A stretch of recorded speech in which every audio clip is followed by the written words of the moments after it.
శృతి హాసన్ గారు ఇప్పుడు కొత్తగా యాక్ట్ చేస్తున్న మూవీ సాలార్ 2. అయితే శృతి హాసన్ గారు ఈ సాలార్ 2 మూవీకి ముందు లాస్ట్ యాక్ట్ చేసిన మూవీ కూలీ. అయితే ఈ కూలీ మూవీ ఈ మధ్య రిలీజ్ అయింది. అయితే కూలీ మూవీ రిలీజ్ అయ్యి మంచి హిట్ అయింది.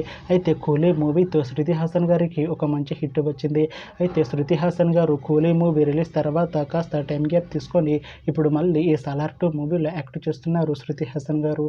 చూడాలి శృతి హాసన్ గారికి ఈ సాలార్ 2 మూవీతో కూడా ఇంకొక మంచి హిట్ తనకి వస్తుందా లేదా అనేది మనం ఈ సాలార్ 2 మూవీ రిలీజ్ అయ్యాక చూడాలి. ఈ సాలార్ 2 మూవీలో మున్రల్ ఠాకూర్ గారు కూడా యాక్ట్ చేస్తున్నారు. అయితే మున్రల్ ఠాకూర్ గారు ఈ సాలార్ 2 మూవీకి ముందు లాస్ట్ యాక్ట్ చేసిన మూవీ హాయ్ నాన్న. అయితే హాయ్ నాన్న మూవీ రిలీజ్ అయ్యి 1 ఇయర్ అయిపోయింది. అయితే హాయ్ నాన్న మూవీ రిలీజ్ అయ్యి మంచి హిట్ అయింది.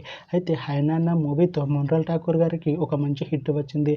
అయితే మున్రల్ ఠాకూర్ గారు హాయ్ నాన్న మూవీ రిలీజ్ తర్వాత 1 ఇయర్ టైం గ్యాప్ తీసుకొని ఇప్పుడు మళ్ళీ ఈ సాలార్ 2 మూవీలో యాక్ట్ చేస్తున్నారు మున్రల్ ఠాకూర్ గారు. చూడాలి మున్రల్ ఠాకూర్ గారికి ఈ సాలార్ 2 మూవీతో కూడా ఇంకొక మంచి హిట్ తనకి వస్తుందా లేదా అనేది మనం ఈ సాలార్ 2 మూవీ రిలీజ్ అయ్యాక చూడాలి. అయితే సాలార్ 2 మూవీ రెగ్యులర్ షూటింగ్ 2026లో స్టార్ట్ చేసి ఈ సాలార్ 2 మూవీని 2027లో రిలీజ్ చేసేలా ప్లాన్ చేస్తున్నారు మూవీ టీం. అయితే సాలార్ 2 మూవీ టీం మాత్రం చాలా కాన్ఫిడెంట్గా ఉన్నారు. ఈ సాలార్ 2 మూవీ మంచి హిట్ అవుతుంది అంటున్నారు మూవీ టీం. చూడాలి సాలార్ 2 మూవీ రిలీజ్ అయ్యాక మంచి హిట్ అవుతుందా లేదా అనేది మనం ఈ సాలార్ 2 మూవీ రిలీజ్ అయ్యాక చూడాలి.